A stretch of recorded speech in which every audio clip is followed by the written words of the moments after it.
درود بی پایان به ایران، درود بی پایان به همه شما دوستان عزیزی که بیننده این برنامه هستین. در خدمت شما هستم با تحلیل یا بررسی سخنرانی دونالد ترامپ در شهر میلواکی در گرد همایی ملی حزب جمهوری خواه که در شهر میلواکی ایالت ویسکانسین برگزار شد 2 روز پیش و سخنان جالبی دونالد ترامپ اونجا بیان کرد و به نظر من خوبه که این یه باری با هم ببینیم که چی گفت ترامپ اونجا، چون به احتمال خیلی زیاد ترامپ رئیس جمهور میشه و تازه از یک ترور نافرجام هم جان سالم به در برد و واقعا شانسی یا آن سرشو برگردون و تیر به مغزش نرفت.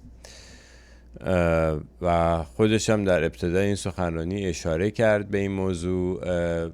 جالبه که دونالد ترامپ که واقعا از مرگ حتمی جان سالم به در برده بود اومد روی صحنه و خیلی قوی ظاهر شد، یعنی بدون اینکه بخواد گریه کنه و لوسبازی در بیاره و مثلا میگه آی من اینجوری شدم و خود بدون این حرفا اومد و حدود 12 دقیقه اول سخنرانیش راجع به این اتفاق بود که گفت من فقط یه بار راجع به این صحبت میکنم و تقریبا همون چیزی که در فیلم ها دیده شد رو توضیح داد که چی شد و اینا چجوری از صحنه خارج شد و یادی کرد از قربانیان این حادثه. میدونی 1 نفر کشته شد در این حادثه و 2 نفر هم زخمی شدن. یه مقدار زیادی هم پول جمع شده که گفت اینجور که دونالد ترامپ توی این سخنرانی گفت حدود 6-7 میلیون دلار هم پول جمع شده که بدن به اون خانواده ها. و اول سخنرانی رو شروع کرد با این صحنه که الان میبینید. اینجا توضیح داد راجع به این آقای، اسم سختی هم داره، کوری کامپریتور، که ایشون آتش نشان بوده، آتش نشان جزء آتش نشانان بوده، برای همین هم لباس آتش نشانی ایشون رو دادن. در آخرین لحظه ایشون میاد خودش رو سپر بلای خانوادهش و دخترش میکنه و تیر به سرش برخورد میکنه و کشته میشه و برای همین هم این لباس رو اینجا گذاشتن و دونالد ترامپ ازش یاد کرد و گفت چه مرد بزرگی بوده که همچین فداکاری کرده و بعدم سخنرانیشو شروع کرد. در حقیقت سخنرانی اصلیش رو شروع کرد. خواستم فقط این صحنه رو ببینین. به نظر من این حرکت دونالد ترامپ جالب بود. یه موردی هم هست راجع به این آقای کوری و اون اینه که ببینید این تیری که به ایشون، به سر ایشون برخورد کرد و باعث از بین رفتن ایشون شده، معمولا این تیرها رو میشه معمولا در میارن از بدن و میگن که خب این تیر از چه اسلحه‌ای خارج شده، یعنی از چه جور اسلحه‌ای میتونه خارج شده باشه. حتی این تیرها روش معمولا این مرمی‌ها روش شماره داره. حالا بعدن که با شهرام سبزواری برنامه داشتیم من ازش میپرسم. معمولا روش شماره‌ای داره که از اون شماره میشه دقیقاً مشخص کرد که این تیر به کی فروخته شده و از کدوم اسلحه شلیک شده. و راجع به این تالا هیچ تحقیقاتی نشده. به نظر من این تحقیقات، یعنی مشخص شدن این که این تیر دقیقاً از کدوم اسلحه خارج شده، خیلی از شبهات رو برطرف میکنه. راجع به این شبهاتی که میگن که اصلا شاید تیرانداز اصلی این پسر 20 ساله نبوده، کسی دیگه ای بوده، از جای دیگه ای تیراندازی شده، این شبهات رو میتونه برطرف بکنه.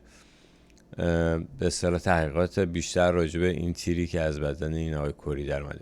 خب بریم به سراغ سخنرانی که دونالد ترامپ در این سخنرانی مهم بیان کرد. من حدود 23-4 تا تیکه از صحبت‌های سخنرانی نسبتاً طولانی هم داشت. دونالد ترامپ 1.5 ساعت سخنرانی کرد و من یه 23-4 تیکه‌اش رو که به نظر مهم بود رو در آوردم که یه تیکه‌اش هم راجع به ایران هست و در ادامه برنامه بهش میرسیم و اینا رو دونه دونه پخش میکنم و بعد راجع بهش صحبت میکنیم.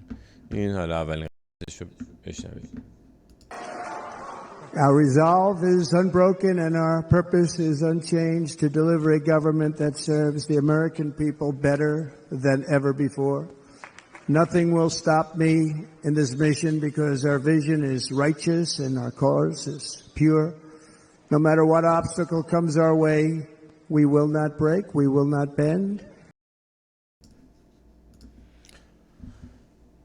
گفت هر مانعی که جلوی من بذارن، جلوی ما بذارن، ما به راهمون ادامه میدیم و خمم نمیشیم و با قدرت ادامه میدیم، به اهدافمون میرسیم، چون اهدافمون اهداف خالص و درستیه که حالا در ادامه سخنرانی راجبش صحبت میکنه. ولی اینکه این با قدرت بعد از این تئوری داره میگه که هیچ چی جلوی ما رو نمیگیره، ما کارمون نمیکنیم، نشون از به قول معروف اون عزم جزمی که داره، تصمیم قطعی که داره برای اینکه کارهایی که میگه رو انجام بده.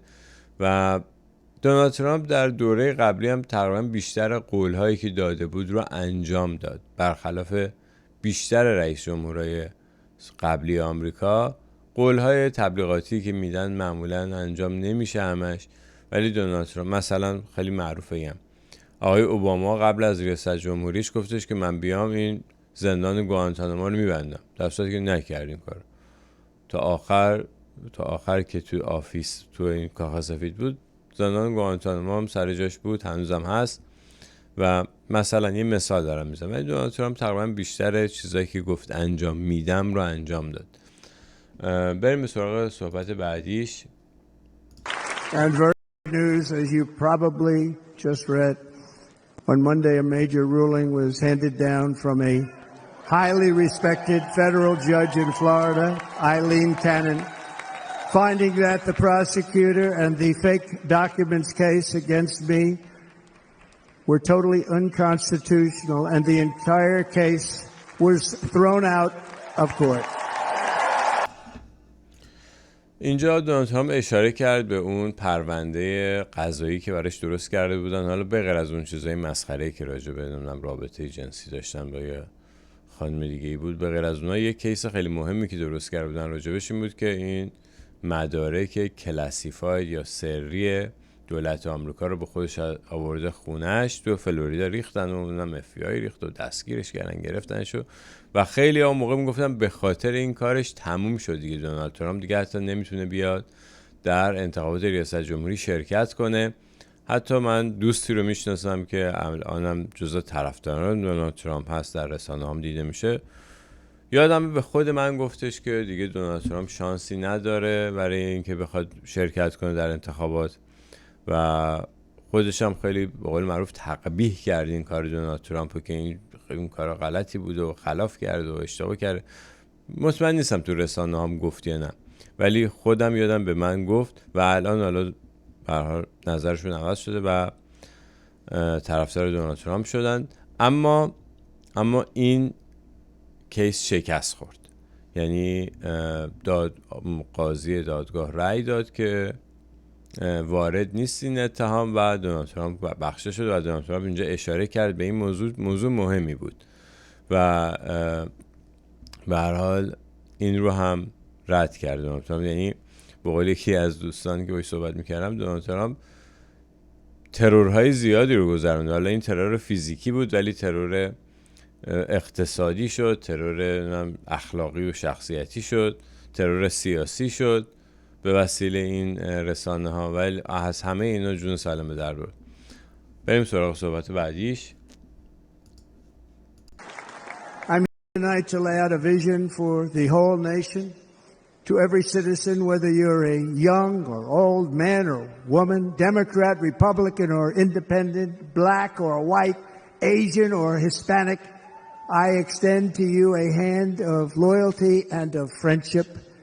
Together we will lead America to new heights of greatness like the world has never seen before. We were right there in the first term. We got hit with COVID. We did a great job. Nobody knew what it was. اینجا دونالد ترامپ گفتش که من دست دوستی دراز میکنم به طرف همه، زن، مرد، آسیایی، هیسپانیک یا اسپانیش یا سیاه، سفید، همه، جوون و پیر، که بیایم با همدیگه کشورمون رو بسازیم. ما 2 مرتبه کشور بزرگی رو میتونیم به اون قله ها برسیم و بدون هیچ کینه و عقده‌ای خیلی قشنگ اومد از همه دعوت کرد که ازش حمایت بکنن برای اینکه کشورشون رو پیشرفت بده، برای اینکه به پیشرفت کشورشون کمک کنن. به نظر من این صحبتاش خیلی تاثیرگذار بود و مخصوصا بعد از این همه اتفاقاتی که افتاد مهم بود که این صحبت رو بیان میشه و بدون اینکه هی مثلا دائما میگفتن که دونالد ترامپ هیترد داره تنفر رو ایجاد میکنه بین مردم. اصلا تو این سخنرانی‌هاش، مخصوصا توی این سخنرانی، هیچ اثری شما از آثار اون تنفر، پراکنی نمیبینی، نفرت پراکنی و اینا نیست. به هر حال این هم یه سندی بود که خواستم براتون پخش بکنم و ببینید که چی گفت.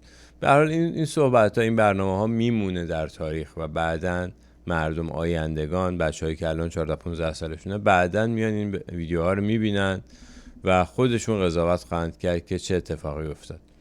بریم به سراغ صحبت بعدی دونالد ترامپ.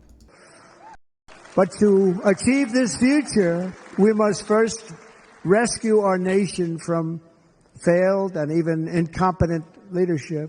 We have totally incompetent leadership. This will be the most important election in the history of our country. Under the current administration, we are indeed a nation in decline. We have an inflation crisis that is making life unaffordable, ravaging the incomes of working and low-income families, and just simply crushing our people like never before. They've never seen anything like it. یه آینده درخشانی رو ترسیم کرد و گفت برای اینکه به این آینده درخشان برسیم باید اول این دولت تمام بشه، این دولت فعلی که داغون کرده آمریکا رو، این همه تورمی که بی سابقه است در آمریکا رو به وجود آورده، بعد اول این تموم بشه تا ما بتونیم به اون به هر آینده درخشان برسیم. راجع به این صحبت کرد و یک همدلی یعنی قصد داره یک همدلی در بین مردم آمریکا ایجاد بکنه برای اینکه از این شرایط بحرانی که الان کشور درش قرار گرفته رها بشن و خلاص بشن و به طرف اون آینده درخشانی که ترامپ میگه برن. بریم به سراغ صحبت بعدی. Then there's an international crisis the likes of which the world has seldom been part of. Nobody can believe what's happening. War is now raging in Europe and the Middle East. A growing specter of conflict hangs over Taiwan, Korea, the Philippines, and all of Asia, and our planet is teetering on the edge of World War III. خب گفت بغیر از این که در داخل آمریکا غم و بحران داریم، در بحران‌های جهانی و بین‌المللی هم داریم. از اروپا به جنگ اوکراین اشاره کرد تا مسئله تایوان و چین رو گفت، تا فیلیپین و اینا همه جا بحران جنگ هست. در خود خاورمیانه رو اشاره کرد که همه جا داره جنگ میشه و گفتش که ما باید به این بحران‌ها هم پایان بدیم. یعنی دلیل این که باید از این دولت فعلی بگذریم یکی دیگه‌ش هم اینه که از این بحران‌های بین‌المللی هم پایان داده بشه که اتفاقا راجع به این موضوع در ادامه بیشتر صحبت میکنه و باز میکنه این مسئله رو. بریم سراغ صحبت بعد. And start lowering taxes even further. We gave you the largest tax cut. We'll do it more. You know, people don't realize I brought taxes way down, way down, and yet we took in more revenues the following year than we did when the tax rate was much higher. Most people said, how did you do that? Because it was incentive. Everybody was coming to the country. They were bringing back billions and billions of dollars into our country. The companies made it impossible to bring it back. The tax rate was too high, and the legal complications were far too great.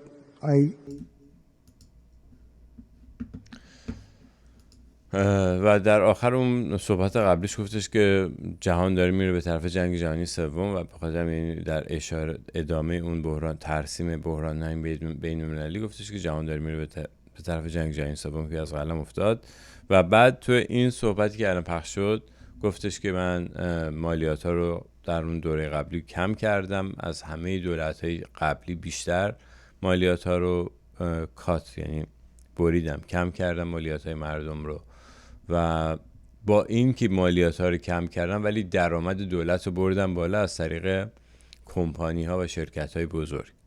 و یه سری قوانین رو تغییر دادم، تونستم مالیات بیشتری در حقیقت از اونها بگیرم، یه جور دیگه دولت از اونها درآمد داشته باشه ولی مالیات های مردم رو کم کردیم.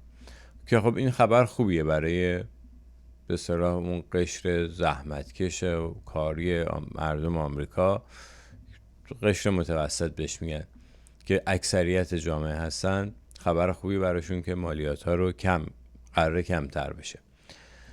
بر خلاف تمام تبلیغاتی که ضد ترامپ شده و میشه، این چشماندازی که ترامپ داره نشون میده چشمانداز خیلی قشنگیه. حالا ببینیم که چی کار میکنه و چه پیش میاد. آینده نشون خواهد داد که به نظر من تو 4 سال قبلی خب خیلی از چیزهایی که گفت درست در اومد و این تورمی که خیلی توی این سخنرانی بهش اشاره میکنه واقعا نبود تو 4 سال که ترامپ بود. میتونم بگم حتی بعضی از چیزها هم قیمتاش کمتر شد. مثلا همین کمپانی های تلفن هزینه هاشون رو آوردن پایین تر. یعنی من قشنگ یادمه که مثلا این صورت حسابای تلفن کمتر شد در دوره ترامپ به خاطر یه سری قوانینی که عوض شد. به هر حال ببینید این کورپوریشن ها و کمپانی ها نیاز هستش که رگولیت بشن، نیاز هستش که بهشون نظارت بشه به کارشون و اختیاراتشون کم بشه. اتفاقی که داره تو آمریکا میفته اینه که این کمپانی ها چون خیلی کورپوریشن های بزرگی هستن میان و یه سری وکیل رو استخدام میکنن، گروه های همین لابیست ها رو به قول معروف کسایی که لابی میکنن رو استخدام میکنن، لابیست های حرفه‌ای با حقوق های خیلی بالا، با تحصیلات بالا و خیلی ادبیات قشنگ و شیک و اینا بلند میشن میرن سراغ قانونگذاران که سناتورها و کانگرسمن ها باشن و اونجا اونها رو قانع میکنن یا حالا قول و قرارهایی باشون میذارن که قوانینی به نفع این کورپوریشن ها و در حقیقت به ضرر مردم اونجا تصویب بشه و تصویب میشه. خیلی از قوانینی که تو آمریکا تصویب میشه اینجوری تصویب میشه از طریق، یعنی در حقیقت کورپوریشن ها خواستشون از طریق این لابیستا به گوش این کانگرسمن ها و سناتورها میرسونن. کانگرسمن یعنی نماینده های مجلس و سناتورها میرسونن و اونها هم اجرا میکنن. حالا چرا اونها اجرا میکنن؟ برای اینکه اکثر این نماینده های مجلس و سناتورها با پول همون کورپوریشن ها، با به اصطلاح دونیشن یا کمک های مالی که از طرف همون کورپوریشن ها بهشون رسیده وارد این مجلس و مجلس سنا شدن و میدونن که اگر به حرف این لابیستا گوش ندن دفعه بعد این کمک ها نمیاد و این صندلی رو از دست میدن، صندلی قدرت رو از دست میدن. در حقیقت درآمده سناتور یا نماینده مجلس فقط حقوقی که از دولت میگیره نیست، از این جور درآمدهای پشت پرده‌ای هم دارن که البته پوشش های قانونی براش درست کردن که چون اینا مثلا در قانون غیر قانونیه که مثلا پول بگیرن از یک کورپوریشنی، ولی یه سری سوراخ‌های قانونی درست کردن که اینا رو قانونا این پول‌ها رو بهشون میرسونن در قالب کمک به مثلا حزبشون یا کمپین نمیدونم تبلیغاتیشون، اینجور چیزا. و به هر حال یا امتیازاتی که جور دیگه‌ای بهشون مستقیم پول بهشون نمیدن، مثلا یه جور امتیاز بهشون میدن که از اون امتیاز میتونن پول در بیارن. حالا وارد این بحث نمیشم و خلاصه حالا الان صحبت از اینه که اینها رو این تکسر کنم. بریم سراغ صحبت بعدی. Illegal immigration crisis by closing our border and finishing the wall, most of which I've already built.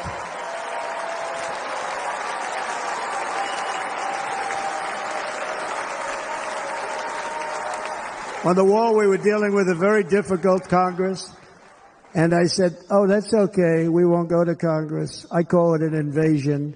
We gave our military almost $800 billion.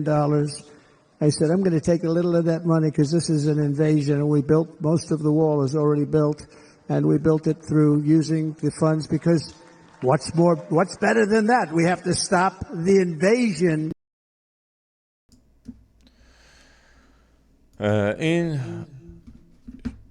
شاید یکی از بامزه ترین قسمت های سخنان دونالد ترامپ بود راجع به تکمیل اون دیواری که بین آمریکا و مکزیک قراره بکشن صحبت کرد و گفتش که این دیواری که من بیشترش رو کشیدم رو تموم خواهم کرد.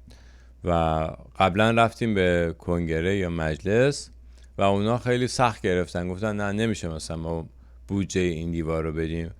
من میگم اب نداره، ما از اون 800 میلیارد دلاری که بابت دفاع از آمریکا، بودجه وزارت دفاع پنتاگون، از اون کم میکنیم، یه قسمت از اون رو برمی‌داریم و باهاش میریم این دیوار رو تموم میکنیم. چرا؟ چون الان کشور ما داره اشغال میشه دیگه، از اینکه بدتر نیستش که ما باید دفاع کنیم از آمریکا، کشورمون داره اشغال میشه. حالا یه مطلبی رو لازم بهتون بگم. ببینید از مرز مکزیک که تقریبا تنها مرز خاکی آمریکا، یه مرز در شمال کاناداست که خود کانادا تقریبا مثل خود آمریکاست، ولی مکزیک یک کشور تقریبا جهان سومیه و مرزهای بازی داره. فقط مکزیکی‌ها نیستن که از اون مرز دارن وارد آمریکا میشن، تقریبا میتونم به شما بگم از همه دنیا آدما خودشون رو به مکزیک میرسونن و از طریق این مرزهای همجوری راه میفتن، در دسته‌های بزرگ، در دسته‌های چند هزار نفری وارد آمریکا میشن و خب مسلما اون پلیس مرزی نمیتونه از پس همه اینا بر بیاد. حتی اگه اون کسانی هم که دستگیر میشن رو در دسته‌های بزرگ میبرشون توی سری کمپ و نمیتونن اونا رو تو اون کمپا نگه دارن، میان میگن که خب مثلا یک کیسی براشون درست میکنن و میگن که خیلی خب شما برین مثلا بعد 6 ماه دادگاهتون تشکیل میشه اینا. خلاصه اینا اینجوری وارد آمریکا میشن. حالا کیا دوست دارن که اینا بیان؟ یه سری باز دو مرتبه کمپانی هستن که این به اصطلاح مهاجرین غیرقانونی رو هیچ حقوقی ندارن، اینا رو خیلی راحت میشه با حقوق 1/9 یا 1/3 استخدام کرد که بیان کارهای کارگری، کارهای بدنی سخت انجام بدن. اکثرا یه همچین اتفاقی براشون میفته. حالا لای اینا یا عالمه مجرمین خطرناک هم وارد میشن که ترامپ به اونا هم اشاره کرد که واقعیت داره. این مجرمین خطرناک، گنگ های خیلی خطرناکی وارد شدن، گنگ های خلافکاری وارد مثل MS-13 اومدن که خیلی خطرناک، MS-13 اسمش هست، وارد شدن و مشکلات زیادی رو برای نیروهای امنیتی آمریکا درست کردن. به هر حال دولت آمریکا باید هزینه زیادی رو متقبل بشه، چه برای دستگیری اینا، حتی برای نگهداری اینها در زندان. دردسرهای زیادی درست شده. ولی خب گفتم یه سری کورپوریشن و کمپانی، وقتی که من میگم کمپانی، ببینید مثلا تمام محصولات کشاورزی آمریکا رو کشاورزان معمولی تهیه نمی‌کنن. یه سری شرکت هستن مثل سیسکو که اینها مزرعه‌های خیلی خیلی بزرگ دارن، مزرعه‌های چند هزار هکتاری دارن که میتونن مثلا ذرت دنیا رو تامین کنن در این حد، یا برنج دنیا رو تامین کنن، یا گندم، مثلا بخش زیادی از تولید گندم دنیا رو اینا در آمریکا دارن. برای همینه که مقداری اصلا میریزن تو دریا حتی از تولیداتشون، برای اینکه قیمت رو کنترل کنن. و به هر حال این کمپانی ها به نفعشونه که از اون کارگرای ارزون استفاده بکنن. پس کشیدن دیوار و جلوگیری از ورود مهاجرین غیرقانونی یه جورایی به ضرر اونها هم تموم میشه و اینها از طریق همون باز لابی ها و اینا تو کنگره عمل نفوذ و از طریق رسانه ها هم با اونا هستن. رسانه ها هم تبلیغات زیادی میکنن که این کارون هم نجات پرستی، اینا فاشیستن، از این حرفا. و یه جوری این داستان جلوگیری از ورود مهاجرین غیرقانونی رو تقلیل میدن به مسئله نجات پرستی، تقلیل میدن به مسئله خود برتربینی از این صحبت ها، یا مسئله نژادی و فاشیستی از این حرفا، و میگن که یعنی با این برچسب اون کار رو بی‌اعتبار میکنن. و به هر حال حالا ترامپ گفتش که نه ما میریم این دیوار رو میسازیم و پولش هم از پنتاگون برمیداریم، از اون 800 میلیارد دلاری که به وزارت دفاع میدیم ما میخوایم از آمریکا دفاع بکنیم و از اون پول استفاده میکنیم تا این دیوار رو تموم کنیم. I will end every single international crisis that the current administration has created, including the horrible war with Russia and Ukraine, which would have never happened if I was president, and the war caused by the attack on Israel, which would have never happened if I was president. Iran.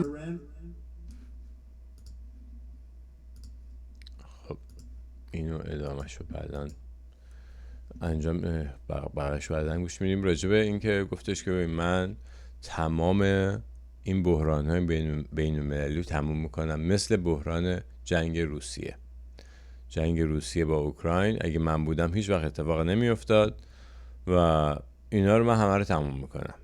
و واقعا من فکر میکنم تمام بکنه. یعنی همون موقع هم که بایدن توی کاخ سفید بودم، ابتدای تقریبا دوره بایدن، یعنی نمیدونم، حالا اگه یادتون باشه من اون موقع ها میگفتم که توی این 4 سال دونالد ترامپ هیچ جنگی تو دنیا به وجود نیامد. البته فقط من نمیدونم، خیلی کسایی دیگه هم میگفتن. و بلافاصله بعد از اینکه دونالد ترامپ رفت از کاخ سفید بیرون، 2 مرتبه جنگ ها شروع شد. چرا؟ چون جنگ معنویت زیادی داره. بیشترین درآمد و سود رو جنگ داره. ببینید بلافاصله بعد از اینکه جنگ اوکراین شروع شد، قیمت بنزین 2 برابر شد، قیمت تمام مواد غذایی زیاد شد به بهونه اینکه اوکراین مثلا تولید کننده گندمه و وقتی قیمت گندم میره بالا، تمام مواد غذایی، قیمت گوشت هم میره بالا، قیمت تمام میوه ها میره بالا. وقتی قیمت سوخت میره بالا، قیمت همه چی میره بالا. و اینجوری در حقیقت اون کمپانی های تولید کننده اینجور چیزا، چه انرژی چه مواد غذایی، اونها سود کردن. یعنی اونها تونستن سود بیشتری دریافت بگیرن، پول بیشتری دست مردم بگیرن بابت همون موادی که داشتن تولید میکردن. ببینید وقتی که جنگ اوکراین و روسیه شکل گرفت، نه تولید انرژی کم شد نه مصرفش بیشتر شد. هم مصرف هم تولید تقریبا همونقدر بود. ولی جنگ روانی، جنگ اونم تو اروپا، باعث شد که مردم بپذیرن که آقا خیلی خوبه، چون جنگ قیمت بنزین اون بعد مثلا تو آلمان یا تو فرانسه باید الان به جای لیتری 1 یورو 2 یورو بدیم، 2 برابر یا 60-70% گرونتر باید پول بدیم. و این پول بیشتر، اون 60-70% یا 100% اضافه قیمت، اون میره تو جیب همون کمپانی های، میره تو جیب بی پی، میره تو جیب شل، توتال، اینجوری کمپانی ها. و این کمپانی ها، اینم بهتون بگم که الان یه ترمی، یه اصطلاحی درست شده به اسم گلوبالیست. ببینید این شرکت ها یا این گلوبالیست ها یه سری آدمن اون پشت نشستن، زیر این اسما قایم شدن.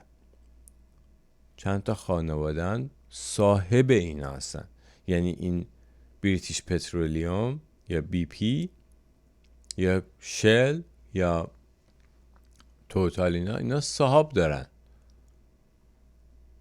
بیشترین شیر یا بیشترین سهام این شرکت ها، درسته توی بورس و اینا هم هستن، ولی مثلا 80% مال چند تا خانواده است و اونها هستن که تصمیم گیرن. اون سهامدارانی که تو بورس سهام دارن که تصمیم گیر نیستن، که اون خانواده ها هستن که تصمیم گیرن.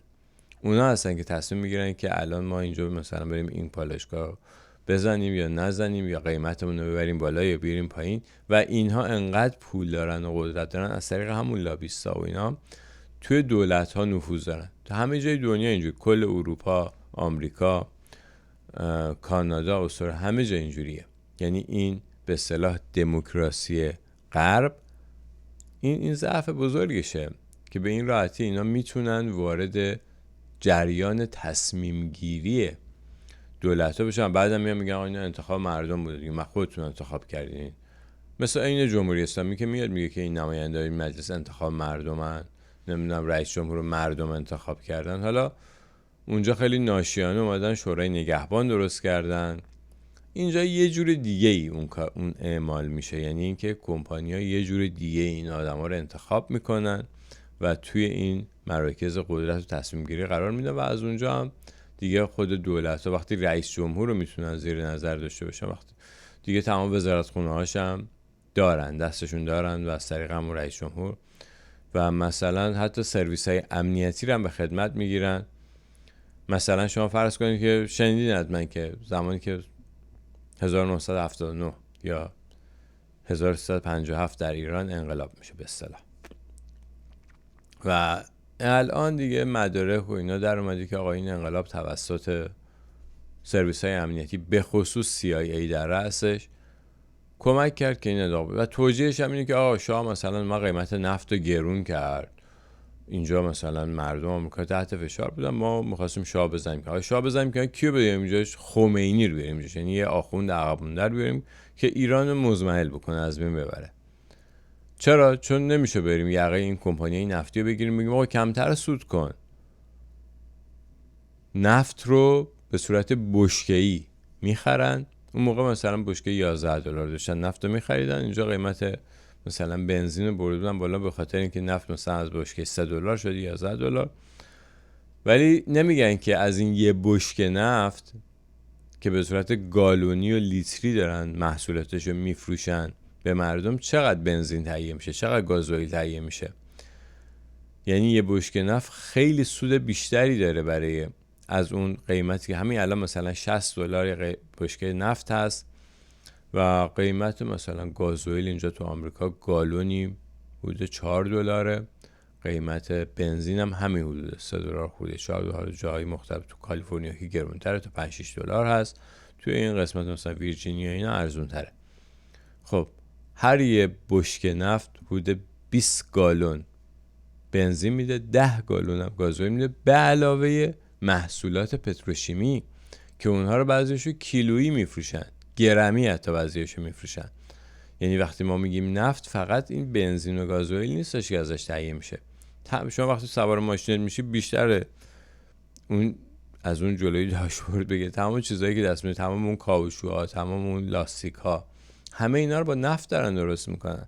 یعنی میخوام میگم که ارزش یه بشکه نفت خیلی بیشتر از این نفت. سود کمپانیای نفتی سر به فلک میزنه و اینا رو شما ببینید مثلا روزی 20 میلیون بشکه نفت داره تجارت میشه تو دنیا و وارد این پالایشگاه ها میشه و سودی که کمپانی نفتی میبرن خیلی زیاده و هیچ نظارتی روی اینا نیست. یعنی شما برو تو همین آمریکا، دوستانم دعوت میکنم، دوستانی که در آمریکا هستن برن در بیارن ببینم مثلا کمپانی بریتیش پترولیوم یا شل چقدر مالیات پرداخت، چقدر سود میکنه در آمریکا هر سال و چقدر مالیات پرداخت میکنه. اینا تریلیون ها دلاره که میشه جلوش گرفت. حالا ببینیم که چه اتفاقی میفته. و راجع به این به حال بحران‌های بین‌المللی صحبت کرد ترامپ که رسید به ایران. بقیه‌شو بشنویم. I will end every single international crisis that the current administration has created, including the horrible war with Russia and Ukraine, which would have never happened if I was president, and the war caused by the attack on Israel, which would have never happened if I was president. Iran was broke. Iran had no money. Now Iran has $250 billion. They made it all over the last 2.5 years. They were broke. I watched the other day on a show called Deface the Nation. Has anyone seen it?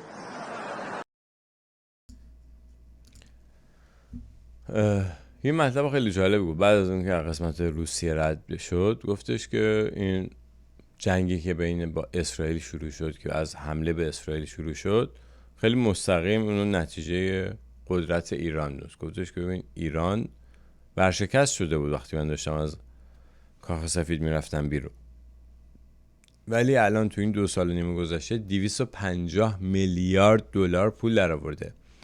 میبینید انقدر این مسئولان نظام مقدس میان کاسه نده من غریبه هم دستشون میگیرن که آی نداریم و بی پولیم و بودجه نداریم و اینا. 250 میلیارد دلار درآمد داشتن تو این 2.5 سال گذشته. چی شده؟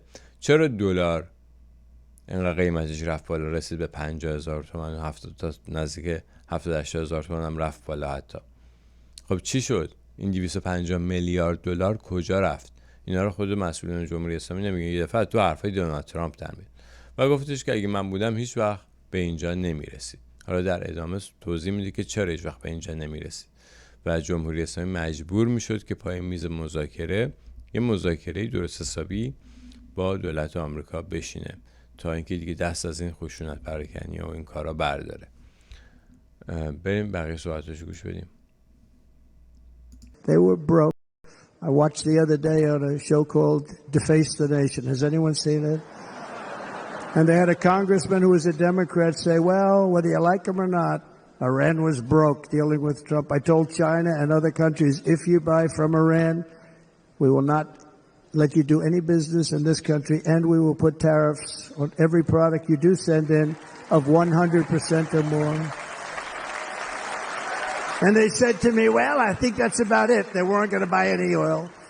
And they were ready to make a deal. Iran was going to make a deal with us. And then we had that horrible, horrible result that we'll never let happen again.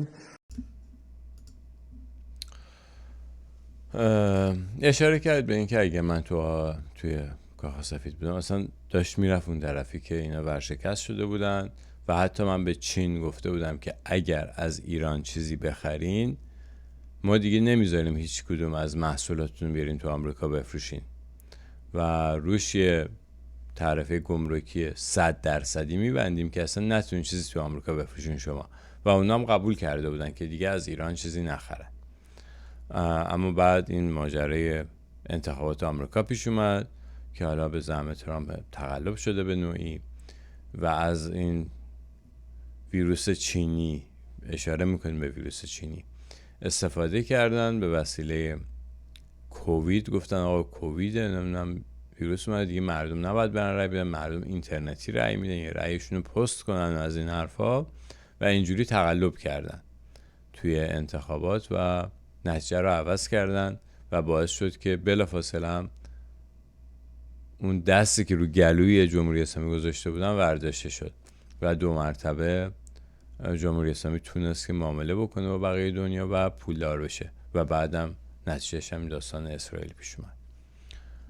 بریم بقیه‌اشو بشنویم. The election result, we're never going to let that happen again. They used COVID to cheat. We're never going to let it happen again. And they took off all the sanctions and they did everything possible for Iran. And now Iran is very close to having a nuclear weapon, which would have never happened. This is a shame what this administration, the damage that this administration has done. And I say it often. If you took the 10 worst presidents in the history of the United States, think of it, the 10 worst, added them up, they will not have done the damage that Biden has done. Only going to use the term once. Biden. I'm not going to use the name anymore, just one time.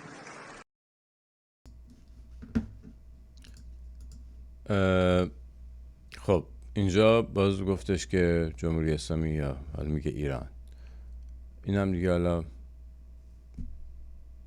یکی از سرشکستگی های ماست که وقتی که کارهای جمهوری اسلامی به نام ما داره تمام میشه، به نام ایران داره تمام میشه. یادتون باشه این مسئولیتش به گردن ماست، به عهده ماست تا این ننگو پاک کنیم از ایران. به هر حال جمهوری اسلامی کاری که میکنه میگن ایران. خب ایران نزدیک به رسیدن به بمب اتم و این یه آبروریزی برای این دولت فعلی آمریکا و اینها 2 مرتبه اشاره کرد که تقلب شده در انتخابات و از طریق کووید، از طریق این ویروس کووید تونستن این کار انجام بدن، نتیجه انتخابات عوض بکنن و الان جمهوری اسلامی تونسته اینقدر پول به دست بیاره و به بمب اتم هم نزدیک شده. اگه من بودم نمیشد. میریم بقیه صحبتاشو گوش بدیم. By the way, you know who's taking the jobs that are created? 107% of those jobs are taken by illegal aliens.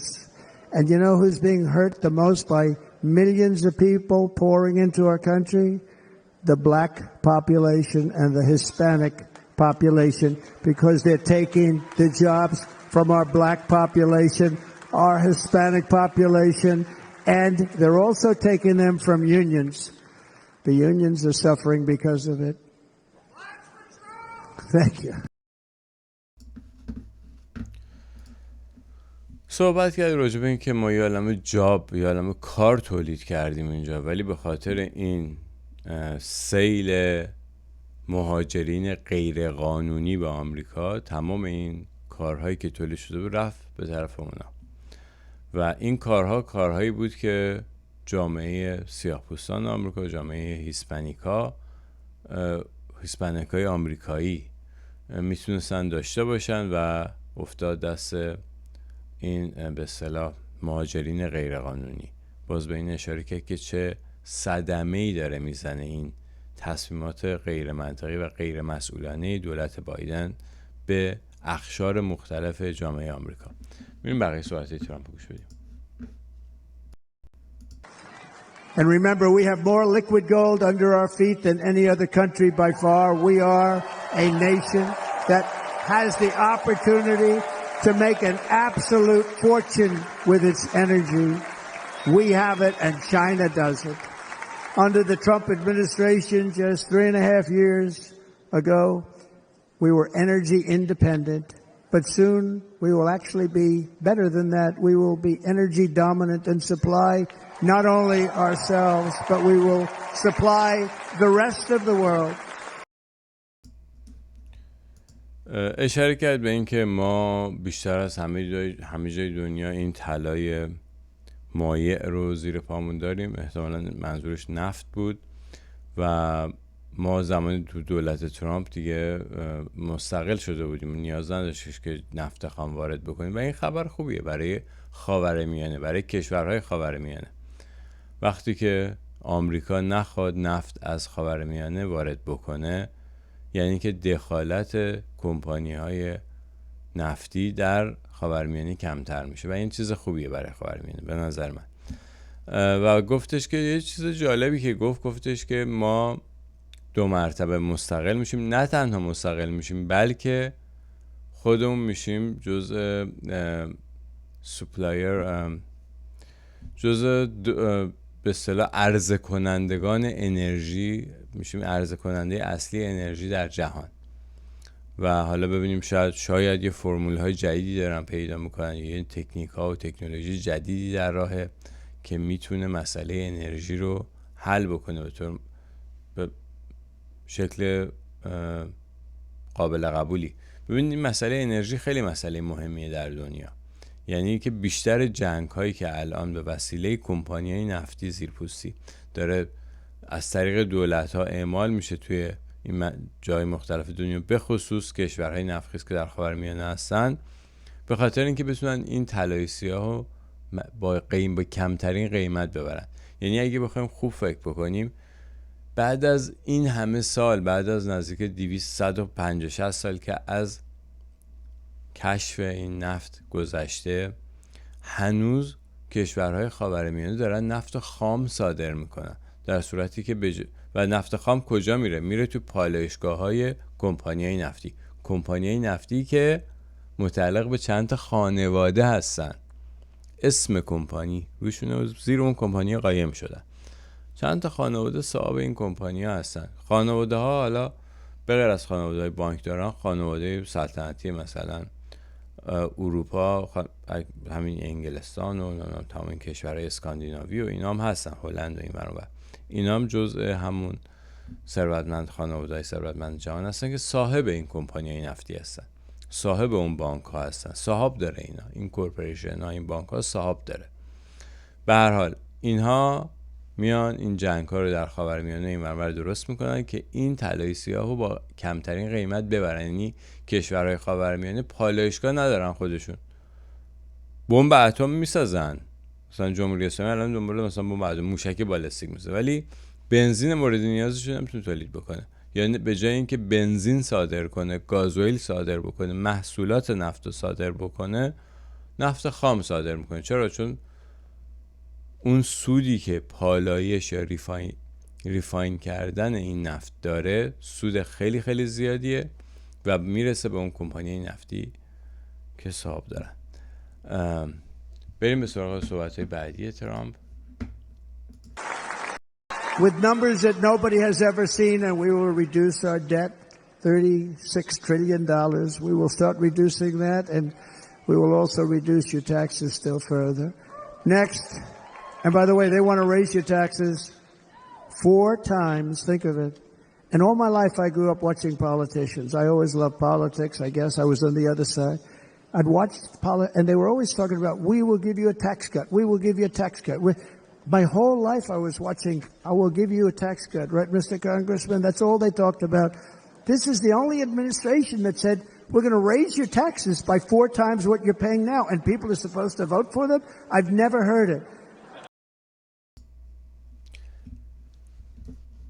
اینجا اشاره کرد به مسئله تکس کات، یعنی اینکه قرار گفت من مالیات ها رو میخوام کم کنم، مالیات هایی که از دولت آمریکا از مردم آمریکا میگیره. ببینید شما اینجا در آمریکا هر کاری که بکنی آخر سال بعد همه مردم آمریکا باید یک حسابدار استخدام بکنن، بیاد درآمد و قشنگ مشخص بکنه و بر اساس اون درآمد حالا طبقه فرمول هایی بعد یه بخش از این درآمد رو به صورت مالیات پرداخت. مالیات روی درآمد، مالیات روی خونه داری سالانه مالیات، ماشین داری سالانه مالیات داری روش، همه اینا مالیات. حتی میری خرید میکنی بهش میگن سلز تکس، مالیات خرید داره 5%. مثلا این ایالت ویرجینیا 5%، تو بعضی از ایالت‌ها 10%، بعضی از ایالت‌ها چند تا فکر کنم 3-4 تا ایالت هم هستن که اصلا 0% مالیات خریدشون.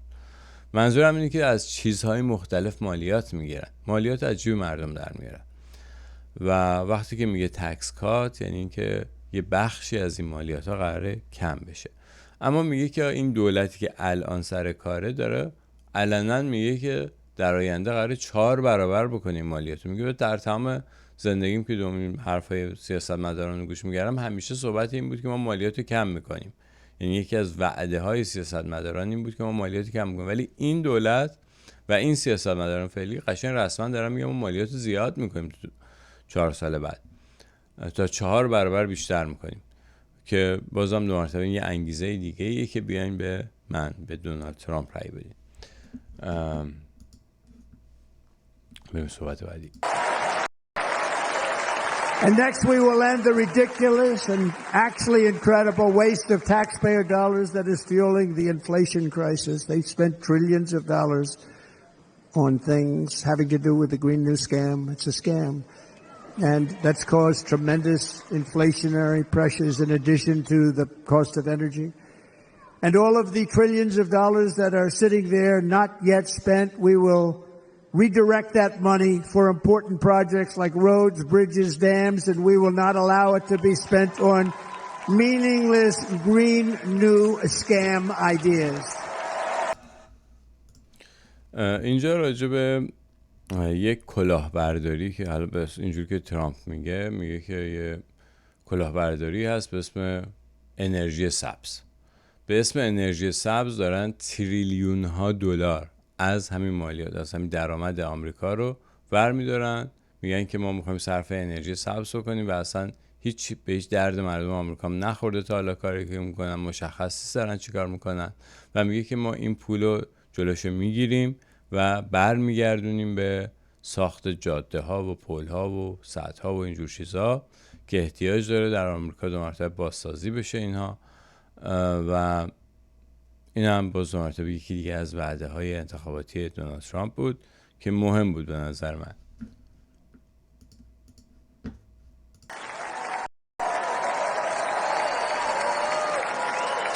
They're building some of the largest auto plants anywhere in the world. Think of it, in the world. We're going to bring it back. We're going to make them. We don't mind that happening, but those plants are going to be built in the United States, and our people are going to man those plants.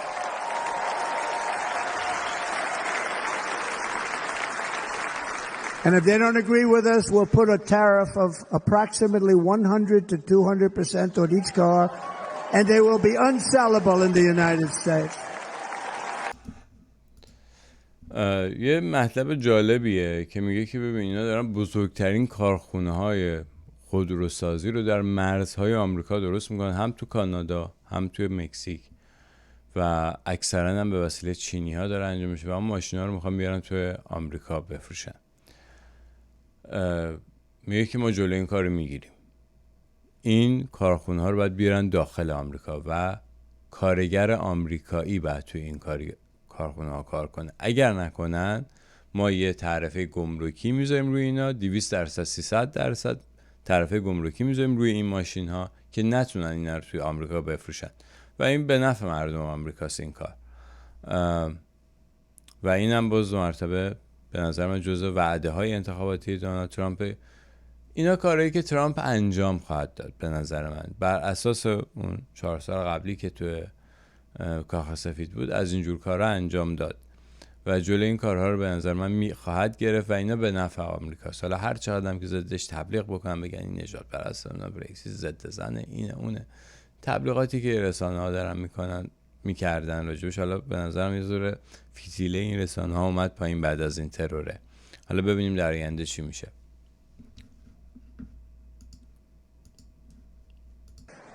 I'm going to protect Social Security and Medicare. Democrats are going to destroy Social Security and Medicare because all of these people, by the millions they're coming in, they're going to be on Social Security and Medicare and other things, and you're not able to afford it. They are destroying your Social Security and your Medicare. Under my plan, incomes will skyrocket, inflation will vanish completely, jobs will come roaring back, and the middle class will prosper like never, ever before, and we're going to do it very rapidly. این هم در ادامه وعده های دونالد ترامپ بود راجع به سوشال سکیوریتی. تقریبا یه چیزی شبیه تامین اجتماعی ماست که یه مالیات جداگانه، وقتی که اصلا مالیات درآمد کم میکنی، بخشش مال سوشال سکیوریتیه، مالیات تامین اجتماعی به قول معروف، که این رو بعد از اینکه سن شما از مثلا 60 سال 70 سال بیشتر میشه به صورت حقوق به شما برمیگردن و البته مزایای بیمه که هم مدیکر هست رو به شما میدن و میدونید سن بالا آدم بیشتر مریض میشه و احتیاج به درمان، مراقبت‌های درمانی بیشتری داره و اینها میفته روی مدیکر، که خب بعضی از دولت‌ها از جمله همین دولت بایدن شروع کردن باز به کمک یه سری قوانین اینها رو کم کردن. این خدماتی که باید دولت به مردم بده رو کم کردن و انقدر هم این بیمه های درمانی گرونه در آمریکا که وقتی این خدمات کم میشه واقعا صدمه میخوره به انسان ها، به مردم آمریکا که در تمام طول زندگیشون مالیاتشون هم پرداخت کردن و یه جور ظلمه به مردم که حالا ترامپ میگه که من هم تورم از بین میبرم، هم درآمد قشر متوسط، طبقه متوسط بیشتر خواهد شد و همین که این خدمات بیمه رو زیاد میکنم. من یه موضوعی لازم میدونم بگم خدمت شما دوستان، برای اینکه ببینید ما به هر حال به نظر من ما در یه جایی قرار داریم که ایران خودمون هم دستخوش تغییرات زیادی خواهد شد، تغییرات مثبت امیدواریم، و بعد 2 مرتبه کشورمون رو بسازیم. بنابراین لازمه که از این تجربیات استفاده کنیم. در دوره ریگان یه قانونی در آمریکا تصویب شد که به موجب اون قانون شرکت‌های بیمه درمانی از نان پرافیت شدن فور پرافیت، یعنی از به جای اینکه غیر انتفاعی باشن و فقط بر خدماتی باشن تبدیل شدن به شرکت‌هایی که سودآوری باید داشته باشن و وقتی سودآور قرار بشن اون موقع بدبختی‌هایی که یعنی صدمات جبران ناپذیری به سیستم درمانی آمریکا وارد شد. خب چه اتفاقاتی افتاد؟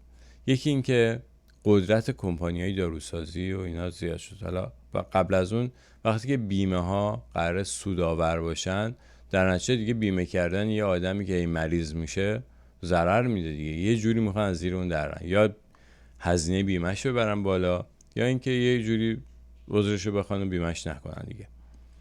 و این باعث شد که هزینه‌های درمانی تو آمریکا خیلی رفت. یعنی الان هزینه‌های درمانی تو آمریکا از همه جای دنیا گران‌تره، حتی از کانادا که هم مرزه و خیلی جهات شبیه آمریکاست، ولی خدمات درمانی در آمریکا و پول داروها در آمریکا گران‌تر از کانادا.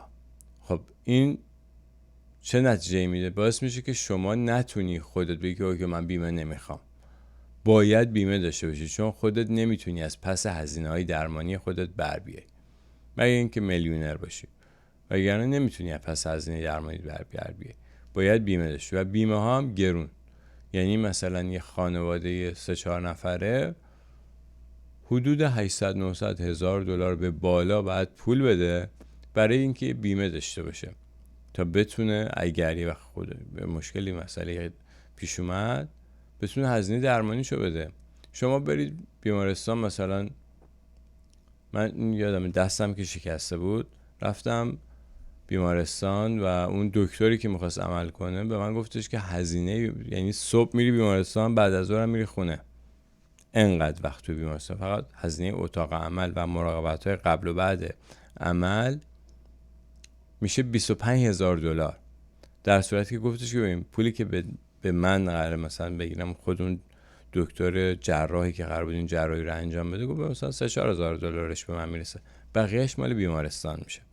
خب این هزینه‌های درمانی به خاطر اینکه این بیمه ها انقدر مسائلی به وجود آوردن که خود دکتره باید بیمه بگیره، بیمارستان باید بیمه بگیره، 1000 تا داستان و پروتکل درست کردن که هزینه‌های درمانی بالا رفته، خیلی هم بالا رفته و تقریبا غیر قابل پرداخت. یعنی شما اگه بیمه نداشته باشی نمیتونی پس هزینه درمانی بر بیای و بیمه هم که با اون گرونیه و این همش از اون قانون شروع شد، از اونی که شرکت‌های بیمه درمانی به جای اینکه خدماتی باشن شدن سودآور، یعنی میتونن سود بگیرن بابت این کارشون، بابت خدماتی که میدن و این درسته. چرا شرکت بیمه باید سود داشته باشه ولی به اندازه‌ای که بتونه بچرخه، بتونه به شکل معقولی رشد بکنه و هزینه کارمندان خودش رو بده. ولی قرار نیست سود اضافه تر داشته باشه، قرار نیست مثلا سالی 100% هم سود اضافه بذاره بره تو جیب باز 2 مرتبه چند تا خانواده که پشت این زیر این اسم شرکت بیمه قایم شدن و صاحب اون شرکت هستن و اون سود اضافه میره تو جیب اونا. نه، اونجوری سودآوری نباید داشته باشه. شرکت بیمه درمانی نباید سودآوری اجازه داشته باشه که تجارت بکنه با این کار، با سلامتی مردم تجارت بکنه. بریم سراغ صحبت بعدی دونالد ترامپ.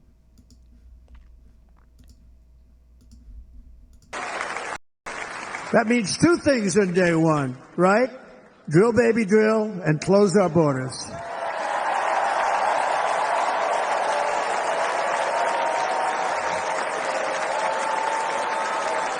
And by the way, and I think everybody as a Republican, as a patriot in this room, and most Democrats, we want people to come into our country, but they have to come into our country legally. Legally. گفت 2 تا کار رو در روز اول انجام میدیم. یکی این که این دیواره رو تمامش میکنیم، یکی هم تمام این مهاجرین غیرقانونی رو بیرون میکنیم.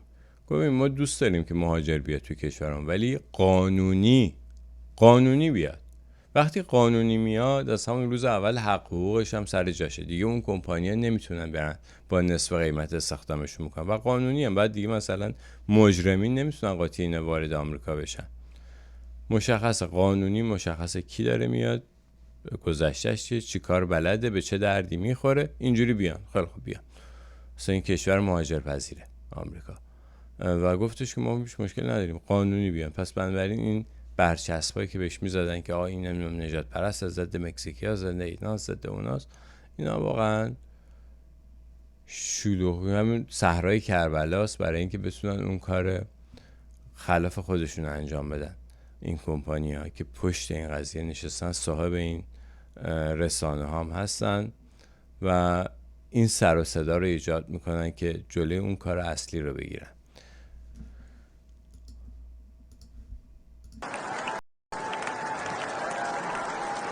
But we become a dumping ground for the rest of the world, which is laughing at us. They think we're stupid.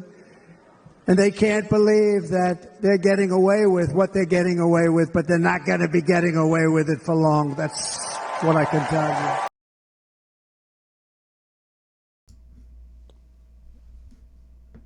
همین دیگه. گفتش که اینا تا الان تونستن درن از این قضیه و بتونن غیرقانونی بمونن ولی نمیتونن زیاد طولانی بمونن غیرقانونی. ما اینا رو بیرونشون میکنیم. و حالا اشاره مستقیمش بیشتر به حالی من برای اینکه وقت گیر میشه نذاشتم اینا رو. خیلی صحبت کرد راجع به اون گنگ های خلافکاری مثل MS-13 که وارد آمریکا شدن و چه مشکلاتی برای مردم آمریکا به وجود آوردن و چه مشکلاتی برای سرویس های امنیتی و پلیس و اینا به وجود آوردن برای اینکه اینا دستگیر کنن. زندان کردن اینها 2 مرتبه مشکلاتی ایجاد میکنه. ببینید اینا زندان ها هم خصوصی هستند، 2 مرتبه یه سری کمپانی دیگه صاحب زندان هستن و بابت هر زندانی دولت آمریکا رو شارژ میکنن. پول میگیرن از دولت آمریکا. از کدوم محل؟ از محل مالیاتای مردم آمریکا. یه بخشش خرج این. میگه آقا برای چی ما باید زندانی یا خلافکار بیاریم اینجا بعدم زندانیش کنیم، پول زندانش ما بدیم؟ نه، اینا رو برمیگردیم کشور خودش. یه زمانی که اون 4 سال که خودش تو آفیس بود داشت این کارو میکرد و اون کشورهایی که داشتن اینا رو برمیگردیم به کشور مبدأشون، مثلا السالوادور و این کشورهای آمریکای جنوبی اکثرا بودن، داشت برمیگردیم. اونا گفتن که ما قبول نمیکنیم و نمیگیریم این حرفا. بامبول داشتن در میآوردن. گفتش که ببین ما دیگه اون کمک‌های انسان دوستانه‌ای که به کشورتون میکنیم و قطع میکنیم اگه اینا رو قبول نکنیم. و اونا مجبور شدن که پس بگیرن، این به اصطلاح مجرمین رو پس بگیرن. چون به بیشتر کشورهای آمریکای جنوبی ایالات متحده کمک میکنه، کمک‌های انسان دوستانه، کمک‌های زیادی مثلا چند میلیارد دلار در سال بهشون کمک میکنه. گفت اونا رو قطع میکنم، بگیرین این مجرماتون رو پس بگیرین. و اونا هم پس گرفتن و 2 مرتبه اینو تکرار کرد. گفت بازم این کارو میکنم که دیگه من نذاشتم اون صحبتاشو. If the Republican platform promises to launch the largest deportation operation in the history of our country, even larger than that of President Dwight D.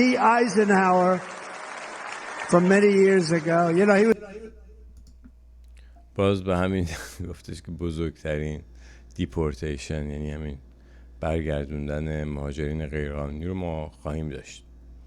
بنابراین مهاجرین غیرقانونی بعد از الان حواسشون جمع بکنید، دست به کار بشن که یه جور قانونی بشن دیگه در آمریکا. و مسلماً مجرمین نمیتونن برن قانونی بشن و اینا رو سیستمایی از پیدا میکنن و پسشون میدن به کشور خودشون. به نظر من در کل به نفع شهروندان آمریکایی خواهد شد این اتفاق.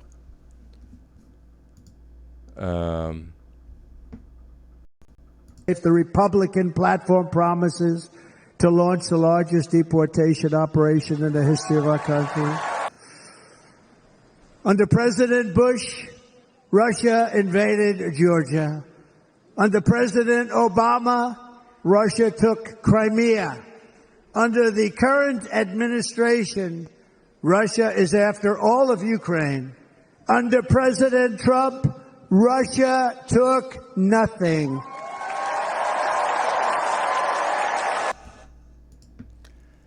گفت زمان بوش، پرزیدنت بوش، روسیه به جورجیا حمله کرد. زمان اوباما رفت این کریمه رو گرفت. زمان این بایدن هم که داره میره اوکراین، به اوکراین حمله کرد. زمان ترامپ هیچی نگرفت روسیه. و منظورش این بود که الان منم برگردم دو مرتبه روسیه رو میشونم سر جاش، پوتین رو میشونم سر جاش. و این یعنی یه مسخره بازیه این اتفاق. اینی که من میگم که فرقی بین ریپابلیکن و دموکرات نبوده. ببینید هم بوش جمهوری خواه که ریپابلیکن هست جورجیا رو داد، اوبامای دموکرات کریمه رو داد به روسیه. یعنی اجازه دادن که روسیه همچین کاری بکنه. باجگیری بوده دیگه. ولی زمان ترامپ یه چیز فراحزبیه از نظر من. داستانش فرق داره که تونسته این کار رو انجام بده و برای همین هم خیلی از مخالفینش اتفاقا آدمای سرشناس حزب جمهوری خواه بودن در طول این مدت. بریم به سراغ بخش بعدی صحبت. We defeated 100% of ISIS in Syria and Iraq, something that was said to take 5 years, sir. It'll take 5 years, sir. We did it in a matter of a couple of months. We have a great military. Our military is not woke. It's just some of the fools on top that are woke.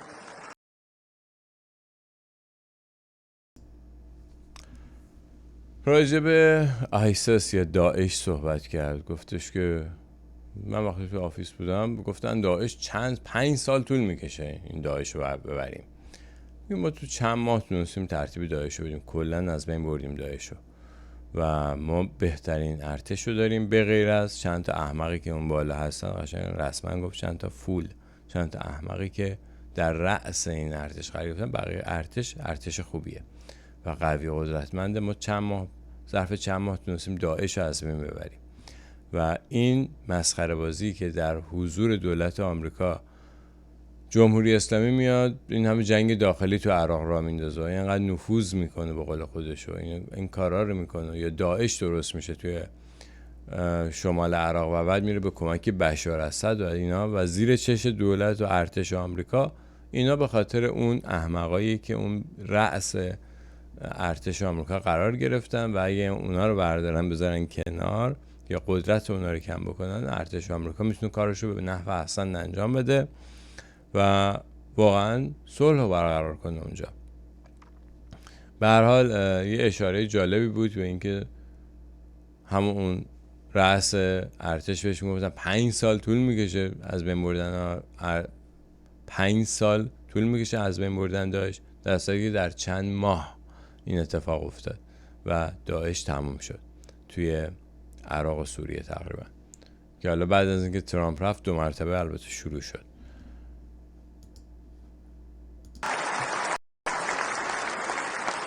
I got along very well. North Korea, Kim Jong-un, I got along very well with him. The press hated when I said that. How could you get along with him? Well, you know, it's nice to get along with somebody who has a lot of nuclear weapons or otherwise, isn't it? See, in the old days, they'd say, that's a wonderful thing. Now they say, how could you possibly do that? But no, I got along with him, and we stopped the missile launches from North Korea. Now North Korea is acting up again, but when we get back, I get along with him. He'd like to see me back, too. I think he misses me, if you want to know the truth. این قسمتش هم خیلی جالب بود. میگه که این کره شمالی من باش کنار میام. اون دفعه هم کنار اومدم، یه حالت متلک داره. میگه که این جلوی این آزمایشات موشکی انجام میداد. یادتون باشه دوره اوباما خیلی هم سر صدا کرد و این آزمایشات موشکی یعنی باج گرفتن از ژاپن، یعنی باج گرفتن از کره جنوبی، و وقتی اینا استاپ میشه، جلوش گرفته میشه، یعنی که امنیت اونجا برقرار میشه. من باش کنار میام 2 مرتبه و 2 مرتبه الان راه افتاده داره این کارا میکنه. من که برگردم 2 مرتبه باش کنار میام و فکر میکنم دلش برای من تنگ شده. این کیم جون اونو میگفت. و خلاصه اینم مال کره شمالی. و خلاصه این دیکتاتورهای بزرگ دنیا به نفع همون کمپانی‌های بزرگ و کورپوریشن ها، بانک ها همیشه عمل میکنن. همون بانک ها و کورپوریشن هایی که صاحب دارن، چند تا خانواده اون پشت نشستن، زیر این قایم شدن، زیر اسم گلوبالیسم یا فرماسونر یا از این حرفا قایم شدن، ولی چند تا خانواده دارن از این کارا میکنن، دارن این شرارت ها در حقیقت میکنن و واقعا لیاقت داشتن این ثروت رو ندارن، برای اینکه این کاریه که دارن با دنیا میکنن فقط برای اینکه پول بیشتری به دست بیارن. بگذاریم، حالا این بحث طولانیه، این دیگه این برنامه ذره طولانی هم شد، ولی به نظر من قسمت‌های مهم سخنرانی مهم دونالد ترامپ در مجمع ملی جمهوری خواهان در شهر میلواکی ایالت ویسکانسین بود که فکر میکنم 2 مرتبه از این مجمع برگزار میشه به زودی و باز هم شاهد سخنرانی‌های بعدی دونالد ترامپ خواهیم بود و سعی میکنم که اونها رو هم خدمتتون عرضه کنم. تا ایداری بعد. بدرود.